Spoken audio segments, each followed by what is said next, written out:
Hai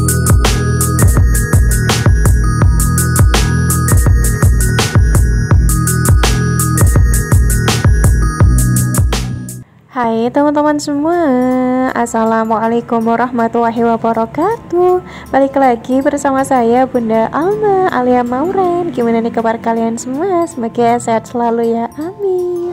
Oke, langsung aja ke videonya. Jadi yang pertama di sini saya tuh lagi mau bikin dimsum. Nah, untuk resepnya di sini saya tuh ngeliat di TikTok. Kalau nggak salah saya tuh pakainya sekitar 500 gram paha ayam, tapi yang fillet. Terus saya pakein garam sekitar berapa ya, 1 sendok teh. Terus saya pakein kaldu ayam juga sekitar 1 sendok teh. Untuk kecap asin sekitar 1 sendok makan. Untuk saus tiram secukupnya aja. Untuk gula pasir sekitar 3 sendok makan. Terus saya pakein lada juga. Nah, untuk bawang putih sama daun bawangnya digoreng terlebih dahulu. Tapi tadi sebelumnya di awal saya juga udah ngechopper bawang putih, jadi double ya untuk bawang putihnya tuh. Terus untuk paha ayam filetnya sebagian saya cincang-cincang, nah sebagiannya itu saya copot, jadi biar nanti pas saya makan dimsumnya itu masih ada tekstur ayamnya. Nah, untuk tepung terigunya di sini saya cuman pakai bukan tepung terigu ding, tepung tapiokanya di sini saya cuman pakai 4 sendok makan aja. Jadi ini tuh beneran enak banget, rasanya itu ayam banget, bukan yang tepung-tepung gitu. Oh ya, jangan lupa dipakein minyak wijen juga, karena minyak wijen tuh jadi bikin dimsumnya itu wangi banget. Dan untuk rasanya ini beneran enak banget, teman-teman wajib cobain. Nah, untuk kulit dimsumnya kemarin saya pakai sisaan yang ada di dalam freezer. Untuk sebagian tuh kayak kurang bagus sih kulitnya. Ini tuh ada sekitar berapa ya, kalau nggak salah 5 kulit yang kurang bagus. Jadi mau nggak mau emang harus dibuang. Soalnya kalau tetap dipakai kayaknya sih nggak bisa, soalnya udah pecah-pecah kayak gitu. Nah, untuk kulit dimsumnya di sini saya pakainya itu yang ukuran agak lumayan gede, sekitar diameter 9 cm kalau nggak salah. Nah, untuk jadinya paha ayam sekitar 500 gram ini tuh cuma jadi 14 pieces aja, tapi emang gemoy-gemoy banget, gembul-gembul banget, gede-gede banget. Jadi bukan dimsum ayam yang kecil-kecil gitu. Kalau saya pribadi sekarang ini misalkan punya waktu yang banyak, lebih suka bikin cemilan sendiri kayak gini. Contohnya tuh kayak dimsum ayam, sempol ayam, ataupun yang lain-lainnya. Karena kalau misalkan bikin sendiri kita kan tahu gitulah ya bahan-bahannya itu apa aja. Dan pastinya itu bisa bikin yang lebih enak lagi kalau misalkan kita bisa nemuin resep yang pas. Nah, waktu saya masukin adonan ke dalam kulit dimsumnya, ini saya percepat aja videonya biar nanti nggak terlalu lama. Nah, waktu saya bikin ini tuh kalau nggak salah di hari Minggu sekitar jam 1 siang. Selesai semuanya itu sekitar jam 2 siang. Jadi saya di dapur itu sekitar 1 jaman. Waktu bikin adonan itu nggak lama sih, sekitar 10 menitan aja buat nyiapin semuanya. Tapi waktu saya ngukus emang agak lumayan lama, ngukusnya itu sekitar setengah jaman. Tapi pakainya api itu api yang sedang aja, nggak usah yang gede-gede. Oke, alhamdulillah semuanya udah selesai. Jangan lupa dikoretin biar sampai bersih banget lah ya di bagian piringnya tuh. Nah, lanjut lagi untuk si dimsumnya ini bakal langsung mau saya kukus aja.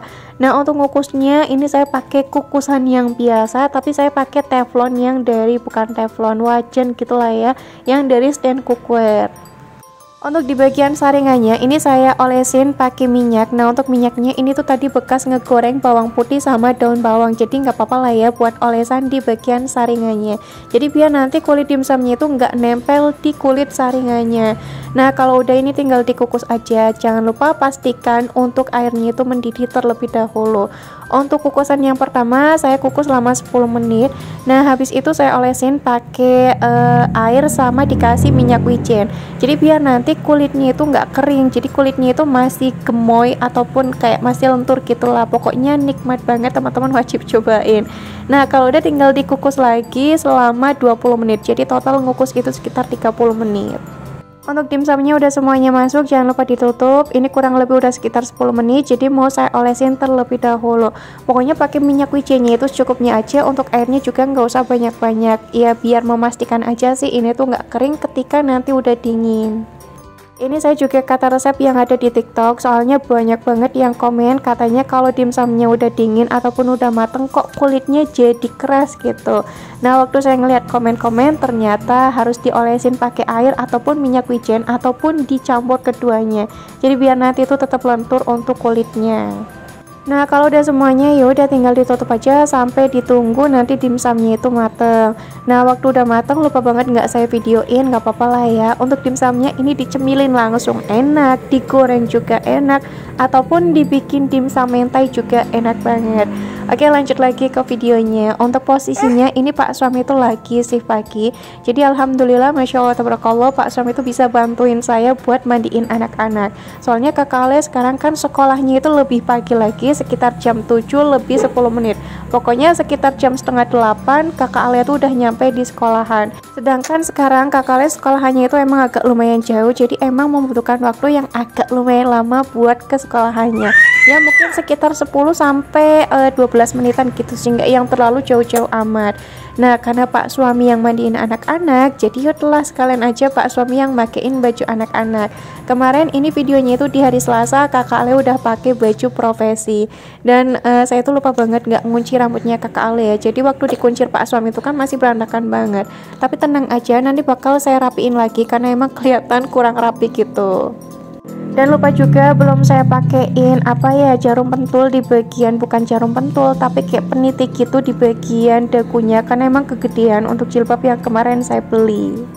BTW teman-teman juga jangan salvo kalau misalkan spraynya itu nggak ada. Jadi kemarin saya kan udah ganti spray di hari Jumat kalau nggak salah. Nah untuk spraynya itu pas di hari Selasa dimuntahin dong sama kakak Ale ya. Jadi kakak Ale di hari Selasa tuh emang lagi nggak enak badan. Jadi tiba-tiba tuh kayak muntah sampai berapa ya, 4 kali ataupun 5 kali di malam hari. Jadi selang 1 jam itu pasti muntah kayak gitu kan ya. Nah untuk mensiasatinya karena nyari apotek di malam hari susah, jadi udahlah saya cuman minumin kakak Ale yang banyak aja biar kakak Ale tuh nggak dehidrasi. Untuk pagi-paginya barulah Pak suami itu nyari obat ke apotek. Nah untuk sekolahnya kakak Ale masih tetap mau berangkat karena kakak Ale tuh pengen banget pakai baju profesi, makanya kakak Ale berangkat. Sebenarnya saya agak takut gitu kan ya, takutnya itu nanti muntah di sekolahan terus kan ngerepotin bu gurunya. Tapi sebelum saya itu ninggalin kakak Ale ya, jadi saya tuh bilang dulu sama bu gurunya kalau kakak Ale tuh lagi nggak enak badan, jadi kalau misalkan kok ekspresinya udah kayak mau muntah nanti dibawa keluar aja. Nah kalau misalkan kenapa-napa nanti juga tinggal WA saya aja gitu, saya udah bilang sama bu gurunya. Nah kata bu gurunya iya siap bunda kayak gitu. Dan waktu di sekolahan kakak Ale juga enjoy aja, happy gitulah ya, soalnya kan ketemu teman-temannya. Ya udah makanya saya tuh ngerasa tenang. Terus alhamdulillah setelah minum obat kakak Ale tuh nggak muntah lagi. Dan untuk makannya sih masih kurang nafsu gitu. Untuk kenapa bisa muntah saya juga kurang tahu. Soalnya kakak Alea sebelum muntah itu kayak baik-baik aja gitu kan ya. Jadi malam-malam tiba-tiba sekitar jam 11 siang, 11 siang, 11 malam kakak Alea tuh ujuk-ujuk muntah banyak banget. Mungkin karena masuk angin kali ya, tapi nggak dirasa sama kakak Alea. Namanya kan juga anak kecil, kadang tuh kan nggak bisa ngomong gitu sama ibunya. Tapi kan kadang kalau misalkan anak mau sakit itu kelihatan banget ya. Kalau kakak Ale tuh beneran nggak kelihatan banget karena di malam harinya kakak Ale tuh beneran masih aktif banget, masih loncat-loncatan di kasur, mainan dan yang lain-lainnya. Tapi masya Allah tabarakallah, alhamdulillah banget sekarang kakak Ale udah sembuh, alhamdulillah banget, pokoknya udah bisa beraktivitas lagi seperti biasa. Nah lanjut lagi, di sini satu lagi mau masak-masak. Kali ini untuk bumbunya itu pengen banget saya ulek, soalnya kan lagi punya cobek yang enak gede, terus pakainya juga batu. Jadi kalau misalkan dituk-tuk itu insya Allah aman banget, nggak bakal pecah insya Allah ya, tapi nggak tahu juga. Nah untuk bumbunya ini tuh ada bawang merah, bawang putih, terus ada kunyit, jahe, ada cabai merah yang saya buang bijinya juga, ada kemiri, lada, ketumbar, garam. Udah untuk bumbunya cuman kayak gitu aja. Terus untuk tambahannya bakal saya kasih lengkuas sama salam. Udah kayak gitu aja ya untuk bumbunya. Dan beneran dong kalau misalkan bumbunya diulek, entah kenapa rasanya itu masya Allah ini tuh sedap banget. Beneran saya nggak bohong, ini tuh enak banget. Nah tapi sayangnya kadang kalau misalkan ngulek terus bumbunya agak kebanyakan, kayak capek banget, pegel banget, iya nggak sih? Kalau saya tuh kadang kayak gitu, makanya mager banget buat ngulek-ngulek. Nah kemarin waktu lagi masak ini tuh di hari Selasa masak-masaknya, tapi masak-masaknya itu emang agak kemalaman, sekitar jam setengah 8 malam.